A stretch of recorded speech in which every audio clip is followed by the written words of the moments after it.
Good morning, students. In earlier lecture, we discussed about the physiological factor determining the two components strength and endurance. Today, we will discuss about the physiological factor determining the third component, that is speed. Speed. What do you mean by speed? तेज होना.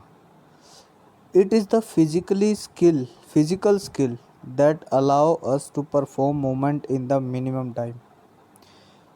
Means अगर हम कोई काम करते हैं उस काम को कम से कम समय में करना with accuracy is called speed. It has three parts: reaction time, acceleration speed and speed of the moment. Reaction time means when let's take the example of an athlete. When he take the position to compete, a gunshot is there. How speedily he react to the gunshot. One step play a very important role in short distance races. So reaction time, then accelerate the speed. आप अपनी speed को कितनी तेज़ कर सकते हो, accelerate कर सकते हो, ये इसका सेकंड पार्ट है. And the third is speed of movement.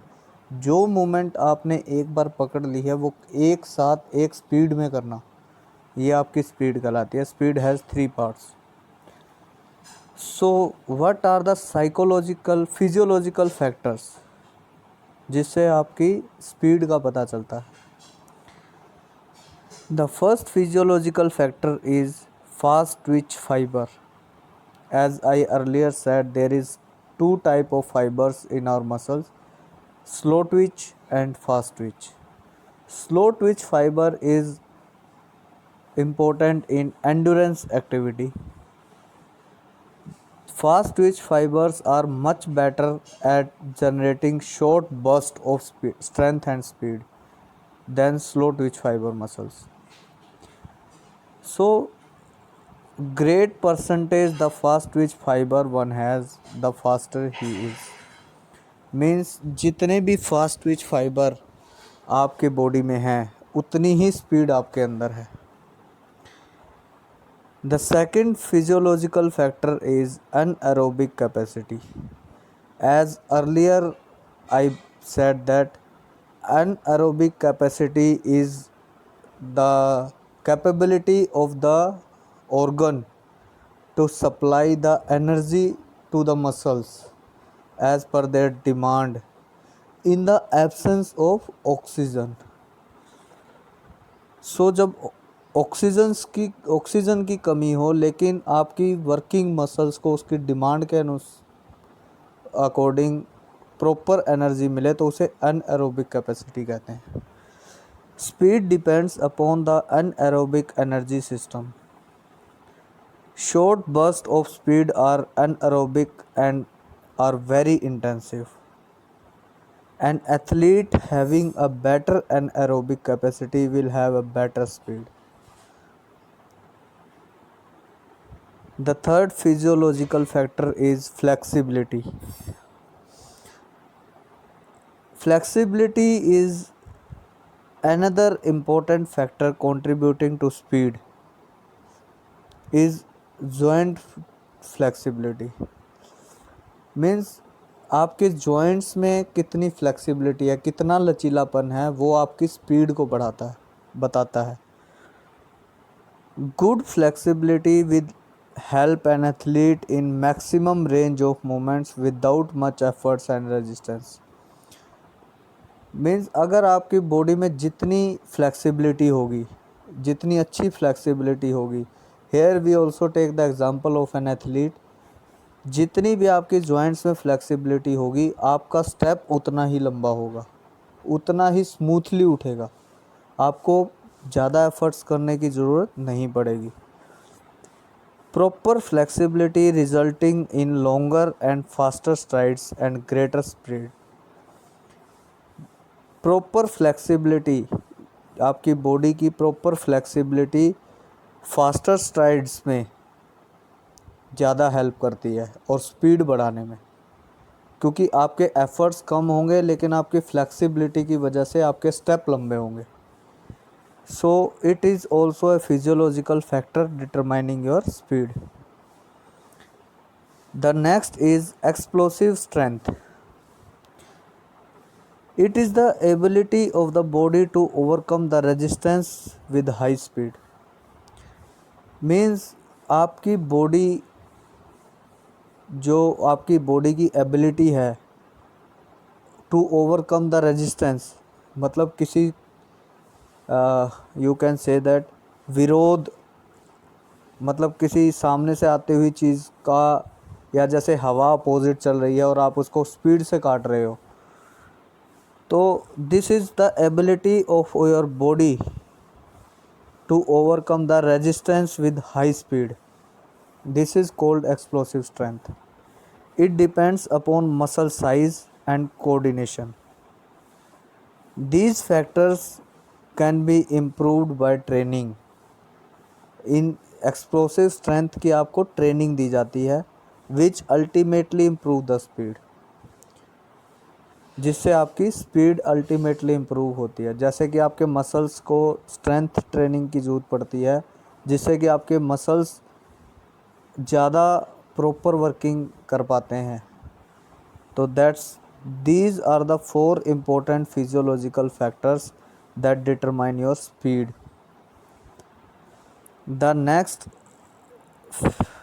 is physiological factor determining the flexibility. ऐसे कौन से फैक्टर्स हैं जिससे आपकी फ्लेक्सिबिलिटी का पता चलता है. This is the 4th component of physical fitness. Flexibility होती क्या है? लचीलापन. Flexibility is the ability to change और बैंड इजीली. मीन्स आपकी बॉडी की शेप इजीली चेंज हो जाती है, आप इजीली बैंड हो जाते हो, टो टच इजीली कर पाते हो. This is called your flexibility. It refers to the range of movement in the joint and length in muscle that cross the joint to a bending movement. ये आपकी movement का range, जैसे अब आप to touch कर रहे हो तो आप कितना नीचे तक टच कर पाते हो, आपकी पाम ज़मीन पे लग पाती है कि नहीं. तो आपकी लेंथ, जो मसल की लेंथ है वो आपकी जॉइंट तक इजीली बैंड हो जाए, तो वो आपकी फ्लेक्सिबिलिटी कहलाती है. It varies between individual. ये हर एक इंडिविजुअल में अलग अलग होती है, किसी में ज़्यादा किसी में कम. Particularly in terms of difference in muscle length और मल्टी जॉइंट मसल. आपके जो मल्टी जॉइंट मसल हैं, लाइक आपकी शोल्डर हो गए, आपके शोल्डर्स हो गए, आपके नीज़ हो गए, so these are the bending movements. वह आप जो बेंडिंग मूवमेंट्स इजीली कर पाते हो उसे आपकी फ्लेक्सिबिलिटी बोलते हैं. It is not something general but is specific to a particular joint और सेट ऑफ जॉइंट. फ्लेक्सिबिलिटी, हर जॉइंट की फ्लेक्सिबिलिटी अलग होती है. जैसे आपकी शोल्डर की फ्लेक्सिबिलिटी, आपकी नीज़ की फ्लेक्सिबिलिटी, तो हर आपकी जो जॉइंट्स होते हैं उनकी फ्लेक्सिबिलिटी अलग अलग होती है. तो आपके कौन कौन से फिजियोलॉजिकल फैक्टर्स हैं इसमें? Let's talk about the physiological factor. Age and gender. सबसे पहला आपका आता है age and gender. Females are more flexible than males. जो फीमेल्स की फ्लेक्सिबिलिटी होती है वो मेल से ज़्यादा होती है. It is fact that flexibility decreases with the advancement of age. जैसे जैसे आपकी एज बढ़ती जाती है, आपके मसल स्टिफ हो जाते हैं, तो आपकी फ्लेक्सिबिलिटी कम होती चली जाती है.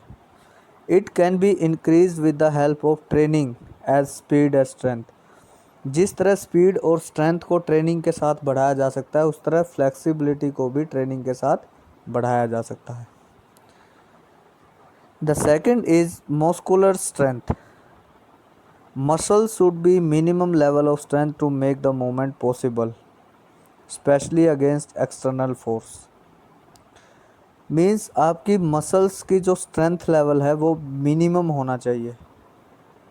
आपकी मसल स्टिफ नहीं होनी चाहिए फ्लेक्सिबल बनने के लिए, जिससे आपकी मूवमेंट जो है बैंड होने की या उसको खींचने की, तो वो आपकी इजीली आप कर सको.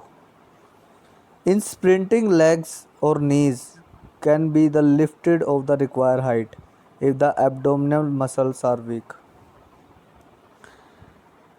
अगर आपकी एब्डोमिनल मसल वीक हैं, कमज़ोर हैं, तो आप अपनी लेग्स को उस हाइट पे नहीं उठा सकते जिस हाइट की एक एथलीट को ज़रूरत होती है स्प्रिंट लगाने के लिए.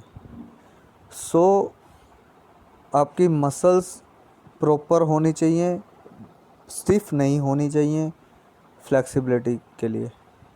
फिर आपका आता है joint structure.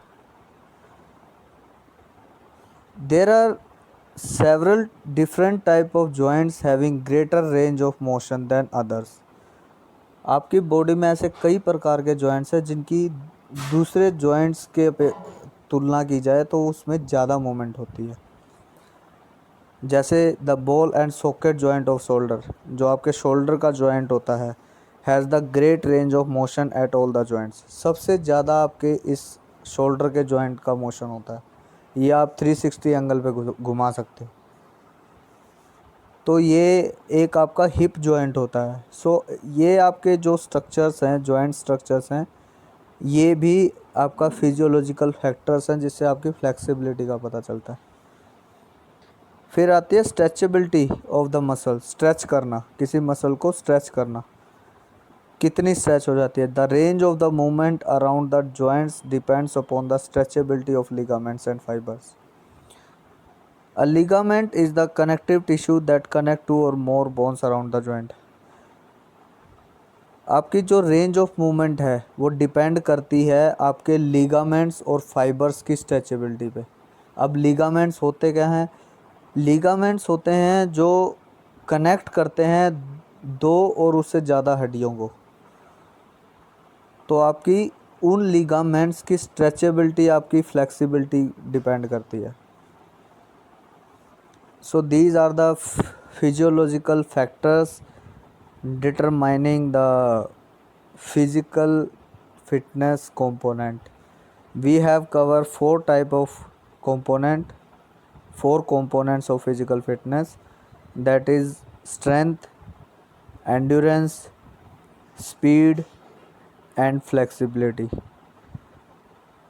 So we came to know the different physiological factors that determining these physical fitness component. Let's talk about the effect of exercise on cardiovascular system. Whenever you do the exercise, what are the effects on your heart? Heart is related to cardiovascular system. आपका heart system. Cardiovascular system होता क्या है basically? What is the meaning of cardiovascular system? Cardiovascular system consist of the heart and the blood vessels.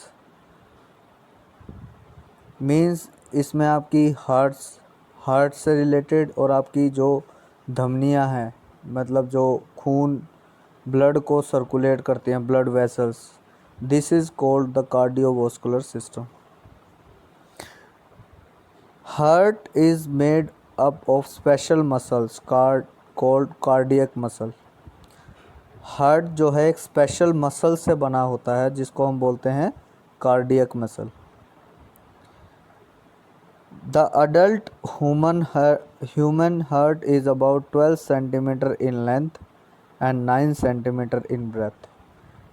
12 centimetre लंबा और 9 centimetre चौड़ा आपका heart होता है एक अडल्ट ह्यूमन में. Its weight is about 300 gram in males and 250 gram in females. It is protected by a double layered sac called pericardium. So it defines the you know uh, physical characteristics of the heart. That heart is made up of special muscle called cardiac muscle. In adult human, it is 12 centimeter in length, 9 centimeter in breadth. Its weight is about 300 gram in males and 250 gram in females. It is protected by a double layered sac called pericardium. So this is the physical composition of the heart.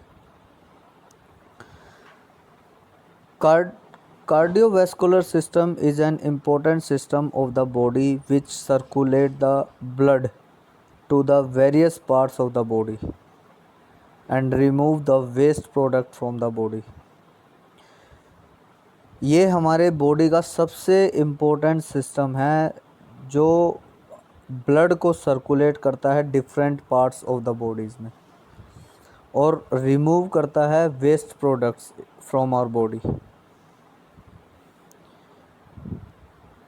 Endurance exercise can be defined as cardiovascular exercise such as running, cross country, cycling, aerobics, swimming. जो exercise long time के लिए की जाती हैं उन्हें basically cardiovascular exercise बोलते हैं. तो कौन कौन सी एक्सरसाइज होती हैं? Running, cross country, cycling. So these are cardiovascular exercise. So this is the meaning of cardiovascular system. In the next lecture we talk about the effect of exercise on cardiovascular system. So that's all for today lecture. Thank you very much.